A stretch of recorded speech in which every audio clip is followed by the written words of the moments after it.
हा खाच कोयलीचा वेल आहे. संस्कृतमध्ये याला कपिकच्चू असं म्हटलं जातं, कवच बीज पण म्हटलं जातं. याच्या शेंगांमध्ये ज्या बिया येतात त्यांचा औषधामध्ये उपयोग केला जातो.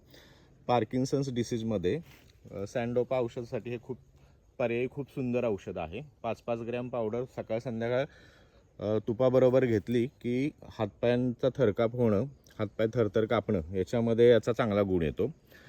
मूड इलिव्हेटर आणि माइंडचं इरिटेशन जाऊन कॉन्सन्ट्रेशन सुधारण्यासाठी 5-5 ग्रॅम याची पावडर सकाळ संध्याकाळ तूप साखरेवर घेतली की खूप चांगला गुण येतो. आपली जी CNS नावाची जी गोळी आहे तर त्या गोळीमधले हे एक मुख्य घटक द्रव्य आहे. आणि या औषधाचा जो दुसरा सुंदर उपयोग आहे तो म्हणजे जेनेटल ऑर्गन्सचं ब्लड सर्क्युलेशन या बियांनी चांगलं इम्प्रूव्ह होतं आणि त्यामुळे स्त्रियांमध्ये ओव्युलेशन चांगलं होतं.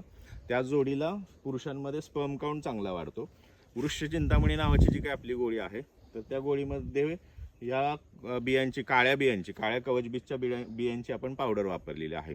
कष्टार्थ म्हणजे डिस्मेनोरिया, पाळीच्या दरम्यान ओटीपोट खूप दुखणं, तर याच्यामध्ये सकाळ संध्याकाळ कोमट पाण्याबरोबर 5-5 ग्रॅम याची पावडर घेतली की पाळीला ब्लिडिंग स्वच्छ होतं.